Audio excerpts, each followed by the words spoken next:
que nós oramos. Amém. Amém. Poder sentar. Amém. Graça e paz. Amém?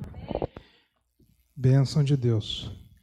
Irmãos, eu vou acelerar aqui para a gente poder cumprir nosso horário. E eu vou pedir para você abrir a sua Bíblia lá na carta do apóstolo Paulo aos Efésios, no capítulo número 6. Vocês devem ter visto que o nosso tema de hoje é a armadura de Deus. E a gente colocou ali, né, o EPI do cristão, né? Eu lembro quando a gente foi com a faculdade fazer um tour lá numa indústria aqui em Uberaba, e aí foi mostrar o processo de fábrica, né, de operação, tal. Aí eu lembro quando a gente entrou ali no operacional mesmo, na fábrica, eu lembro que o guia nosso ele era responsável pela segurança de trabalho dessa indústria. E aí a hora que ele entrou, que a gente entrou com ele bateu o olho assim, e no meio de todos os operários trabalhando, ele foi direitinho na pessoa que estava sem um protetor auricular. E aí ele deu um grito lá, olhou para ele, aí o rapaz, desculpa, mas assim, no meio de tanta gente, eu nunca ia ver uma pessoa sem um protetor auricular. E ele foi e buscou lá o cara sem um protetor auricular. E ele aproveitou e falou para a gente da importância do EPI. E isso gravou minha cabeça, na minha mente, né? A importância de pessoas trabalharem com os equipamentos adequados para a sua própria proteção. Então, quando eu vejo aqui o apóstolo Paulo falando com a igreja de Éfesos, e falando conosco hoje sobre a armadura de Deus, eu entendo dessa lógica. A importância que é de nós, como filhos do Senhor, entendermos que existem uma armadura que nós precisamos utilizar. O apóstolo Paulo vai fazer uma comparação com uma armadura do exército romano. Mas existem aqui coisas que nós precisamos nos equipar na nossa vida e no nosso dia a dia, para que nós possamos viver a nossa vida de modo digno segundo a vocação que nós somos chamados. Glória a Deus por isso. Então vamos lá em Efésios capítulo 6, verso 10, e diz assim: quanto ao mais, sede fortalecidos no Senhor e na força do seu poder. A vida do cristão é a vida de filhos e filhas do Senhor que são fortalecidos em Deus, que são fortalecidos na força do Senhor. Não é na nossa própria força. Não é em nós mesmos que nós buscamos vencer os desafios do dia a dia. É na força do Senhor. É por isso que lá em Isaías, capítulo 17, está escrito assim: assim diz o Senhor, maldito o homem que confia no próprio homem e faz do seu braço a sua força e afasta o seu coração do Senhor. Isso é Deus dizendo, o profeta está falando assim, assim diz o Senhor, maldito o homem. Por quê? Porque Deus amaldiçoou o homem? Não precisa amaldiçoar. Só o fato da gente não confiar em Deus, viver uma vida dependendo dele, nós já estamos totalmente fora da bênção do propósito dele para a nossa vida. Nós mesmos nos amaldiçoamos quando nós rejeitamos viver na dependência do Senhor. Então ele diz, olha, o homem que não confia no Senhor e confia em si mesmo, e se afasta do Senhor, depende dos outros homens, né? Então, tem pessoas que querem viver sua vida sempre assim. Se algo der errado, eu conheço fulano, eu conheço ciclano, eu converso com um, converso com o outro, ele me ajuda, ele faz isso para mim, e coloca a sua vida na dependência de outros homens. Quem está entendendo o que eu estou falando? E olha o que ele está falando. Quanto ao mais, sede forte, Senhor, e na força do seu poder. Meu irmão, toda a capacitação e toda a força que nós possamos ter como filhos de Deus vem de quem? Vem do próprio Deus vivo. A gente não é em nós mesmos ou nos homens. Porque aquele que confia em homens vai se frustrar. Mas quando nós buscamos no Senhor, nós somos fortalecidos na força do poder dele, que é inabalável, que é firme, que é consistente, que não é passageiro. E ele diz, olha, revesti-vos de toda a armadura de Deus, para poderdes ficar firmes contra as ciladas do diabo. Então ele está falando que existe uma armadura de Deus para as nossas vidas. O apóstolo Paulo estava preso no momento que ele escreve essa carta. Ele estava em Roma. Então ele via quem? Os soldados romanos.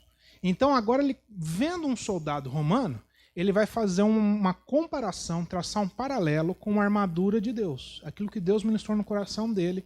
Então ele vai utilizar da figura de um soldado romano para trazer esse entendimento para nós. Ele está dizendo que nós temos que estar firmes. Firmes contra o quê? Contra as ciladas do diabo. Porque a nossa luta não é contra carne ou sangue. A nossa luta não é contra pessoas. Minha dificuldade não é com fulano ou com ciclano. Bruno, mas tem um fulano, um ciclano que enche minha paciência. Eu sei, sempre tem, mas não é a luta com ele. A luta é no campo espiritual. Então, como é que funciona essa luta? Ele continua. E sim contra os principados, potestades, dominadores deste mundo tenebroso e as forças espirituais do mal nas regiões celestes. O que esses principados, potestades, dominadores deste mundo tenebroso, forças espirituais do mal fazem? Como que elas trabalham? Elas influenciam o comportamento das pessoas. Elas influenciam o modo de vida das pessoas. Então, por isso que quando a gente compara a moral desse mundo com a moral que Deus traz por meio das Escrituras, é uma conta que não fecha. Não é verdade? Choca. Por quê? Porque os principados, potestades, dominadores do mal, forças espirituais do mal, dominadores deste mundo, trabalham influenciando o modo de vida, a moral, o comportamento deste mundo. Então, se você for viver do jeito que o mundo fala pra gente viver, a gente fica doido. Porque cada hora é uma coisa, cada hora é um jeito de falar, de se vestir, é uma moda, é uma coisa que está certa, outra coisa que está errada. Antes era uma coisa que era aceitável, agora não é mais. Não tem um padrão. E essas influências que vão tendo no mundo são feitas por quem? Por todos esses nomes bonitos que a gente leu aqui. Então esse é o trabalho deles. Então qual que é o nosso? É entender isso, ficar vigilante e se revestir do quê? Da armadura de Deus. O que é essa armadura? Vamos ver agora, verso 13. Portanto, tomai toda a armadura de Deus para que possais resistir no dia mau. E depois de terdes vencido tudo, permanecer inabaláveis. Estais, pois, firmes, cingindo-vos com toda a verdade e vestindo-vos da couraça da justiça. Calçai os pés com a pregação do evangelho da paz, embaraçando sempre o escudo da fé, com o qual podereis apagar todos os dardos inflamados do inimigo. Tomai também o capacete da salvação e a espada do Espírito, que é a palavra de Deus, com toda oração e súplica, orando em todo o tempo no Espírito e para isto, vigiando com toda a perseverança e súplica por todos os santos. Então, Gil, põe para mim aquela imagem lá. Eu peguei uma imagem só a título de ilustração na internet, para a gente entender então do que o apóstolo Paulo está falando e o porquê que ele está falando. Então, um soldado romano, mais ou menos, é aquilo ali. Por que eu falo mais ou menos? Porque eu não estava lá. Então, a gente tem que ver pela máxima que tem na história. Então, mais ou menos é aquilo ali. Então, essa era a vestimenta militar, vamos assim dizer, bélica ali. Melhorou para vocês verem aí? Melhorou? De um soldado romano. Então, o apóstolo Paulo, ele está preso. Preso vê o quê? Um presidiário vê outros presidiários e vê os guardas lá. Então, o que ele estava vendo? Estava vendo um soldado. Era uma coisa diferente que ele conseguia ver um soldado. E vendo todo dia um soldado, o Senhor começou a ministrar na vida dele sobre essa palavra, sobre como os filhos de Deus e filhas de Deus devem viver, que nós passamos pelo dia mau e que nós temos que estar revestidos da armadura de Deus no dia mau. E aí ele começa, então, a traçar um paralelo com aquilo que um soldado romano usa. Então vamos lá, um por um. Pode deixar a figura aí, tá, Gil? Verso 13. Tomai toda a armadura de Deus para que possais resistir no dia mau. O que é o dia mau, Bruno? O dia mau já fala por si só, é um dia ruim. É aquele dia mau. É aquele dia que às vezes nós estamos passando por tentações. Que nós nos sentimos mais fracos na fé e mais suscetíveis às tentações. Quando é que Satanás se aproximou de Jesus para tentar ele? Quando ele estava forte ou quando ele estava fraco? Quando é que a gente é tentado? Quando a gente está forte ou quando a gente está fraco? Satanás é bobo? Lógico que não. Então ele se aproxima de Jesus quando Jesus tem fome. Jesus estava com fome, Satanás chegou e ofereceu para ele a solução para a fome dele por meio de uma desvirtuação da fé. Então o dia mau é o dia que a tentação se aproxima de nós. O dia mau é o dia que as provações se aproximam de nós. Não tem dia que parece estar mais atribulado do que os outros? Não é? Não tem dia que a gente está mais estressado? A gente está numa irritabilidade maior? Tudo parece que nos irrita com uma facilidade. E parece que as pessoas não contribuem para nos ajudar. Não é assim que funciona? Então, é o dia mau. O dia mau é um dia do desânimo. Que o desânimo bate na porta do nosso coração. Que a gente fala, quer saber de uma coisa? Chega. Não aguento mais isso. Não vale a pena. E aí é o dia mau. Que a gente desanima.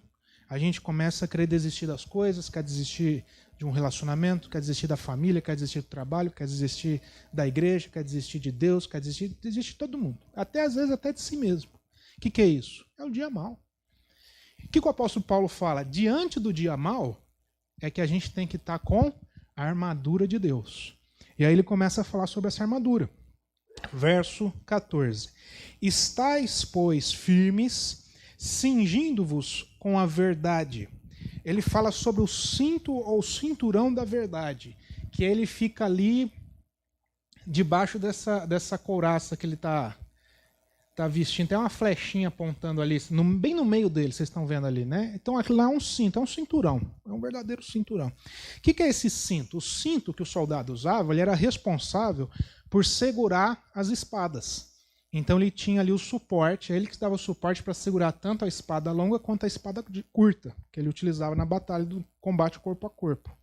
Então o cinto, ele era responsável por segurar as armas, por dar o apoio e suporte para a espada. E ele fala que o cinto, aí ele fala sobre o cinto, aí ele fala o que representa na armadura de Deus para nós. É o cinto da verdade. A verdade não segundo este mundo, que não passa de uma ilusão. Mas a verdade segundo a revelação do plano original de nós, de Deus para as nossas vidas, por meio de Jesus Cristo. A verdade de que Deus nos ama. A verdade que nós não somos órfãos, nós temos um Pai. Um Deus que quer se revelar para nós como um Pai de amor, que nos ama, que nunca se esqueceu de nós. A verdade é que o pecado pode ter nos afastado de Deus, mas que Deus enviou Cristo para tirar todas as barreiras, todos os empecilhos que nos impediam de nos relacionarmos com Deus. Glória a Deus por isso. A verdade é que por meio de Cristo todo ser vivo tem acesso livre a Deus. Jesus disse, eu sou o caminho, a verdade e a vida. Ninguém vem ao Pai senão por mim. A verdade é que agora nós temos livre acesso a Deus. Nós não precisamos de nenhum intermediário. Jesus Cristo é o único e suficiente intermediário. Não precisa de nenhuma pessoa, nenhuma figura, nenhum pastor. Cristo Jesus é o nosso bom pastor. Glória a Deus por isso. Essa é a verdade. A verdade é que Deus nos ama, que a salvação pela graça já foi consumada na cruz do Calvário. Nós somos amados por Deus. Deus ele nos ama como um pai que cuida dos seus filhos. Essa verdade é inabalável. Glória a Deus por isso. E ele continua, vestindo-vos da couraça da justiça. O que é a couraça? A couraça é essa parte que fica no tronco, que está ali de metal, protegendo toda a parte do tórax. A couraça é responsável por proteger os órgãos vitais, proteger um coração, os pulmões e todos os outros órgãos que eu não lembro agora que estão tudo aqui. Coração é daqui, né? Não é daqui. Pulmão daqui, coração daqui, tá vendo? Se eu desse aula de anatomia, como ia ser legal? Primeiro aluno meu que fosse fazer uma cirurgia ia matar o paciente. Então, coração aqui, pulmões aqui, não é isso? Órgãos vitais. Então a couraça, ela traz segurança para quem está usando ela. E ele fala, olha, a couraça, ele utiliza o equipamento militar e agora ele traz para o nosso contexto, da justiça. A justiça de Deus é totalmente diferente do senso de justiça que impera nesse mundo. Quando se fala em justiça no mundo, está relacionado muito à vingança. Ah, eu quero justiça. O que a pessoa está querendo? Ela está querendo vingança. Pode ver. Ela foi prejudicada de alguma forma, em alguma área, e ela não quer ser amparada naquilo que ela foi prejudicada. Ela quer que aquele que prejudicou sofra o dano. Então não tem nem a ver em si sobre o seu prejuízo, mas sobre o quão impune vai ficar quem a prejudicou. Essa é a justiça que nós conhecemos. Justiça diante de Deus é quando há uma conscientização do erro, do pecado. É quando nós nos conscientizamos do nosso erro, do nosso pecado. Justiça diante de Deus é quando nós, conscientes dos nossos erros e do nosso pecado, não é dos outros não, Porque os pecados dos outros parece que a gente é bom para reconhecer, né? Não, fulano, tal. E a gente? Consciente dos nossos erros, dos nossos pecados, nós nos arrependemos. E o arrependimento sincero gera em nós a consciência de abandonar as práticas pecaminosas. Porque se nós somos novas criaturas em Cristo, agora eu aprendo a viver como uma nova criatura e não mais como a velha criatura. E aí, consciente dos meus erros, arrependido, eu abandono as velhas práticas. E eu passo agora a praticar o certo e a fazer o bem. Essa é a verdadeira justificação. Nós somos justificados em Cristo Jesus, não é isso que a Bíblia fala? É essa consciência de um homem, de uma mulher que vivem agora na consciência de que se arrependeram dos seus pecados, abandonaram a sua vida pecaminosa e agora vivem em Cristo Jesus, procurando fazer o bem, praticar o que é certo e o bem, tanto consigo quanto com os outros. É isso que traz segurança para nós, que nós somos justificados por Cristo, e porque nós somos justificados por Cristo, eu procuro manifestar essa justiça por meio da minha vida para outros, para que outros também sejam justificados em Cristo Jesus. O que traz segurança para a nossa caminhada é saber que Cristo Jesus já levou sobre si todas as nossas dores, todos os nossos pecados. O que traz segurança para a nossa caminhada não é porque o Bruno é perfeito, mas é porque em Cristo Jesus eu fui perdoado pelos meus pecados e estou num processo de aperfeiçoamento. Glória a Deus por isso. O que traz segurança para a nossa caminhada é saber que toda a nossa história, independente de como é que foi até aqui, se encontrou Cristo Jesus, a partir de agora é uma nova história. E o nosso passado foi perdoado. E o nosso passado foi curado. É isso que traz segurança na nossa caminhada. Tem muita gente que não tem segurança no caminhar. Tem muita gente que vive uma vida insegura com Deus. Está faltando colocar o quê? A couraça da justiça, que traz essa segurança na nossa caminhada. E ele continua dizendo, calçai os pés com as sandálias do Evangelho. Desculpa, calçai os pés com as sandálias do Evangelho da paz. As sandálias, como a gente está vendo ali, era uma sandália comum com uma pequena diferença. Ela tinha cravos por debaixo, tipo uma chuteira de futebol, que tem uns cravos. Para que serve aquele cravo lá, Gil? Que é o jogador de futebol, Paulinho também. Para dar sustentação, não é verdade? Então você tem os cravos ali na chuteira, não é isso, Gil? Você que é um jogador profissional aposentado? Então você pisa no gramado e aquilo lá dá sustentação. Por quê? Porque se não tivesse o cravo, ia ver todo mundo derrapando. Então o cravo ele dá sustentação. Então as sandálias tinham essa característica de dar proteção. E como é que você vai para uma guerra descalço? E também para dar sustentação. E ele fala que as sandálias que nós devemos calçar são as sandálias do Evangelho. O Evangelho são as boas novas de Cristo Jesus. Que boas novas são essas? As boas novas de que nós não somos mais órfãos. As boas novas que nós não vivemos mais nossa vida lançados à nossa própria sorte. As boas novas que nós não somos mais pessoas perdidas. Agora nós temos uma referência em Cristo Jesus. As boas novas que os nossos pecados já estão perdoados em Cristo. As boas novas que Cristo está acessível a todos.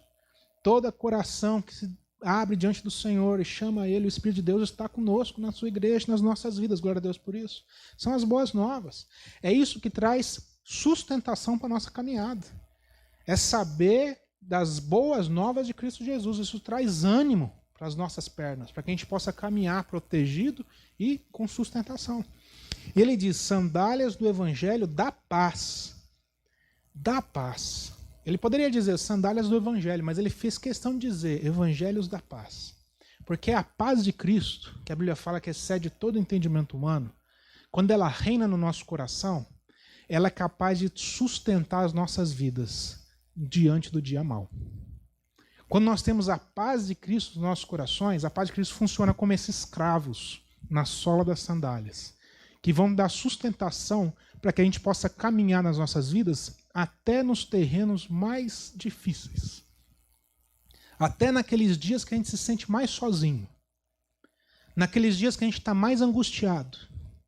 Naqueles dias que a gente está cheio de dúvidas.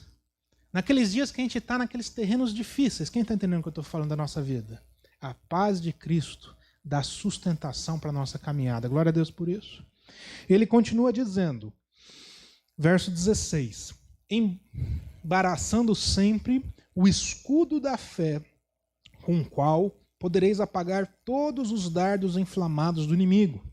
O escudo da fé era aquela figura ali, é um escudo grande, segundo alguns relatos tinha de 1,20 m de altura a 60 de largura. Esse escudo era todo de madeira e ele tinha um revestimento de couro. Por quê? Porque era comum as pessoas nas guerras, nos embates, os arqueiros pegarem as flechas, banharem a ponta delas no óleo e no fogo, e aí jogar flechas com fogo contra os inimigos. Então, com o escudo de madeira com fogo, a gente sabe que não é muito legal. Mas revestido de couro, ela batia, desviava e não prejudicava, né, trazia tanto prejuízo. Então, era uma técnica. E esses escudos, eles tinham, segundo alguns relatos históricos, tinham um encaixe. Um escudo se encaixava no outro, possibilitando que eles formassem um paredão. Quando eles se ajuntavam e precisavam, formassem um paredão de escudo e pudessem avançar contra os inimigos. E o apóstolo Paulo, olhando para isso, ele diz, olha, nós devemos usar o escudo da fé. Ele faz um paralelo entre o escudo com a fé do cristão. Olha que importante. Entendendo como funcionava esse escudo, olha como importante é o cristão, o filho de Deus, viver pela fé. Por isso que a Bíblia fala que o justo viverá pela fé. Olha como é importante nós termos a fé no nosso coração. Por que a Bíblia diz que as portas do inferno não prevalecerão contra a igreja do Senhor? Porque quando a igreja, nós, entendemos as boas novas, entendemos tudo aquilo que Deus já fez por nós e transbordamos isso para levar isso para as pessoas, quando a gente vive o evangelho no nosso dia a dia, no nosso trabalho, no trânsito, e é difícil viver no trânsito, não é verdade? Numa padaria, quando você vai no local e você transborda o evangelho, quando você está vivendo o evangelho de Cristo na sua vida, quando a igreja de Deus vive no dia a dia, é como se nós estivéssemos juntando escudo com escudo e a gente estivesse avançando contra o inferno. É por isso que a Bíblia diz que as portas do inferno não prevalecerão contra a igreja, porque a igreja de Cristo, toda vez que ela está vivendo o evangelho, está marchando, nós estamos marchando em fé. Nós estamos vivendo em fé, como a gente estivesse com esses escudos um com o outro, juntos, formando um paredão de fé. E as portas do inferno não podem prevalecer quando a igreja avança. Glória a Deus por isso. A fé é essencial, porque muitas vezes flechas inflamadas vão vir para atingir o nosso coração e a nossa mente, para atingir a nossa razão e para atingir as nossas emoções. Quantas vezes acontecem algumas coisas que mexem totalmente com as nossas emoções, nos deixam totalmente confusos, desorientados, nos deixam chateados, angustiados, aflitos, ansiosos, ou nos deixam cheios de dúvida quando alcançam a nossa razão. Essas flechas que vêm, parece que a nossa vida estava tranquila e de repente vem uma flecha inflamada, vem algo que vem para confundir, atrapalhar toda a nossa vida. O que a gente tem que fazer? A gente tem que usar o escudo da fé. É somente pela fé que a gente é capaz de se proteger dessas flechas inflamadas e se posicionar dizendo, não, eu não vou abrir o meu coração, não vou abrir a minha casa, a minha família por conta dessas flechas. Eu vou continuar aqui com o escudo da fé protegido por Cristo Jesus. Glória a Deus por isso. A Bíblia diz, lá em Salmo 37:5, entrega o teu caminho ao Senhor, confia nele e o mais ele fará. A fé é a confiança plena, é a total dependência do Senhor. Hebreus 11 diz que a fé é a certeza, a convicção, o firme fundamento das coisas que não se veem e se esperam, ou seja, a confiança plena, não há espaço para dúvida. Quando nós exercitamos a nossa fé, nós estamos empunhando esse escudo. É por isso que entrega o teu caminho ao Senhor, isso a gente é craque, de entregar os nossos problemas, a nossa vida, a nossa família diante de Deus. Mas ele continua, vírgula, confia nele. Tenha fé. Pega o seu escudo e impunhe ele. E mais Deus fará. E o mais ele o fará. Glória a Deus por isso. E ele continua finalizando. Tomai também o capacete da salvação. E a espada do Espírito, que é a palavra de Deus. O capacete, ele serve para proteger, logicamente, como a gente está vendo ali, a cabeça. E a cabeça simbolizando aqui, que o apóstolo Paulo quer dizer, é sobre a mente. sobre o campo dos nossos pensamentos, o campo da razão, o campo das decisões, o campo dos posicionamentos. E a gente tem que proteger. A gente não pode deixar desguarnecido. Porque cada posicionamento que a gente toma muda a nossa vida. Então ele fala, use o capacete da salvação. Porque o diabo costuma atacar, ele quer atacar a nossa mente para roubar a nossa identidade, roubar a nossa alegria de viver, roubar a nossa paz, roubar a nossa esperança, roubar o nosso amor e roubar o nosso propósito de quem nós somos e do que fazemos. Então Satanás está sempre tentando, as ciladas de Satanás, as ciladas do diabo são essas. Ele tenta atacar para roubar de nós toda alegria. Quantas pessoas às vezes estão vivendo suas vidas totalmente desprovidas de alegria? Às vezes trabalhando totalmente desprovido de alegria. Às vezes cuidando da família totalmente desprovido de alegria, desprovido de paz, desprovido de amor. O que a gente tem que fazer? Usar o capacete da salvação. Porque o capacete cuida da nossa mente, da nossa cabeça. E o que Deus quer de nós é uma mente renovada. Quem estava aqui domingo passado ou assistiu online, a gente falou sobre o quê? Mente renovada. Ah, Bruno, eu não vi. Então você vai ver, porque aqui a gente é igual professor de faculdade. Você perdeu matéria, você se vira. Então você procura lá no YouTube que tem gravado. Mas o que o Senhor quer de nós é uma mente renovada. Não somos novas criaturas em Cristo Jesus? Novas criaturas têm uma nova mentalidade. E nós temos que viver como novas criaturas com essa nova mentalidade, com uma mente renovada. E o Senhor quer proteger em nós com o capacete da salvação. E por fim, a espada do Espírito, que é a palavra de Deus. A espada do Espírito, aqui ele está dizendo, olha, a espada do Espírito que é a palavra de Deus. Onde é que a espada fica, meu irmão? No soldado romano ali. Ele está na mão para mostrar, mas se ele não está guerreando, onde é que a espada fica? No cinto, no cinturão da verdade. Usar a palavra de Deus sem a verdade de Cristo, nós estamos usando a palavra de Deus para explorar para as pessoas, para machucar as pessoas, para dominar as pessoas, para controlar as pessoas. Nós estamos usurpando de algo totalmente ilegal. Mas quando nós usamos da palavra de Deus fundamentado na verdade daquilo que é revelado em Cristo Jesus, nós usamos a palavra de Deus como uma arma para poder cortar e tirar todo o embaraço, toda a mentira do inimigo sobre as nossas vidas, sobre a vida das pessoas que estão ao nosso redor. Quando nós usamos a palavra de Deus fundamentada na verdade de Cristo, nós estamos usando uma arma poderosa de ataque para poder livrar não só a nós mesmos, mas as pessoas que estão conosco de todo o embaraço, de todo o ataque do inimigo, de toda a mentira, de toda a difamação, de toda a fofoca, de tudo aquilo que vem para destruir, causar confusão. A gente se posiciona e fala, opa, peraí. Não, aqui não. A palavra de Deus, fundamentada na verdade de Cristo, é usada para o benefício de todos. Glória a Deus por isso. Mas muitos querem usar da palavra de Deus sem estar fundamentado na verdade. E por isso acabam usando da palavra de Deus de maneira errada, equivocada, pecaminosa. E ao invés de causar salvação para todos, acaba causando destruição. Ao invés de trazer o benefício da transformação coletiva, eles causam a divisão individual em cada coração. Quem está entendendo o que eu estou falando? Então, meus irmãos, é a palavra de Deus, usada com sabedoria, discernimento e poder, que nos afasta do mal, que vence as tentações, que faz a gente se animar quando a gente está no dia mal do desânimo. Agora, tem uma característica muito importante de toda a armadura. Ele fala para a gente fazer tudo isso com oração e súplica, orando e vigiando em todo o tempo.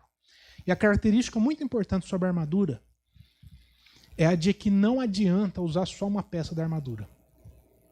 Não é verdade, Luiz? Não adianta o soldado romano ir para a guerra usando só a sandália. Adianta? Não adianta o soldado romano ir para a guerra usando só o escudo. Vai faltar outras coisas. Não adianta o soldado romano ir para a guerra usando só a espada. A armadura é completa. E na nossa vida, na nossa caminhada cristã, muitas vezes a gente está diante do dia mau, que são dias das tentações, o dia das tribulações, o dia do desânimo. A gente está se rendendo a tudo isso, sendo vencido, porque às vezes nós não estamos completamente equipados.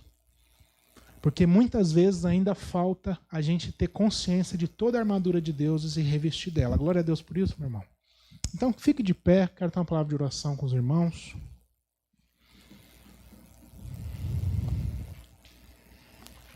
Curve sua cabeça, feche seus olhos.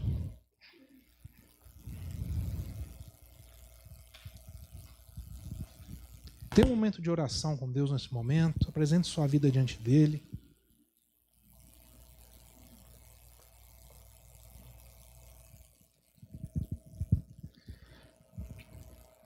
Senhor, nós queremos, Pai, apresentar nossas vidas diante do Senhor, Pai. Nós queremos apresentar nossas vidas, nossas famílias, nossos corações, nossas mentes, nossas emoções. Nós queremos, Pai, apresentar, Pai, diante do Senhor, porque nós cremos, Pai, que o Senhor cuida de nós. Melhor do que qualquer um, melhor do que nós mesmos, o Senhor cuida de nós com amor, o Senhor cuida de nós com zelo, o Senhor cuida de nós na verdade. O Senhor, Pai, tem planos para as nossas vidas. É o Senhor, Pai, que trata dos nossos corações. E nós te agradecemos, Pai, por essa noite. Nós te agradecemos, Pai, porque o Senhor sempre tem uma palavra para falar com os nossos corações. E nós te pedimos, Pai, como igreja do Senhor, assim como o apóstolo Paulo disse, que a gente deve se revestir da armadura de Deus, que o Senhor nos revista da sua armadura, Pai. Que o Senhor, Pai, coloque em nós toda a armadura do Senhor, para que nós possamos, no dia mau, vencer as tentações, vencer as provações, vencer o desânimo, que nós possamos, como igreja do Senhor, ser luz que brilha e que não se apaga diante do dia mau. Luz, Pai, forte que brilha na nossa cidade e que não se apaga diante das tentações, que não se apaga diante das provações e que não se apaga diante do desânimo, Pai. Que nós possamos, como igreja do Senhor, Pai, estarmos todos utilizando o escudo da fé, o cinturão da verdade, a couraça da justiça, as sandálias do evangelho, o capacete da salvação e a espada da palavra do Senhor, a espada do Espírito. Para que nós possamos, Pai, sermos ministrados pelo Senhor no dia a dia, mas também ministrar para outras pessoas. Ministrar amor, ministrar fé, ministrar esperança, Pai. Nos ajuda a ser a mão que se estende e ampara o necessitado. Nos ajuda, Pai, a ser aquela mão no dia a dia que se estende e ampara o injustiçado, ampara o desanimado, ampara aquele que está fraco, que possa, Pai, fortalecer o seu próximo, que possa fazer a diferença neste mundo individualista, que possa, Pai, por meio disso manifestar o amor e o poder do Evangelho de Cristo Jesus, para que nós possamos, nós, as nossas famílias, sermos sempre um canal de luz que brilha na nossa cidade. É a nossa oração em nome de Cristo Jesus. Pedimos que o Senhor derrame a tua paz no coração de cada um aqui essa noite. Não nos despeça sem derramar a tua paz, a tua alegria no nosso coração e a tua esperança.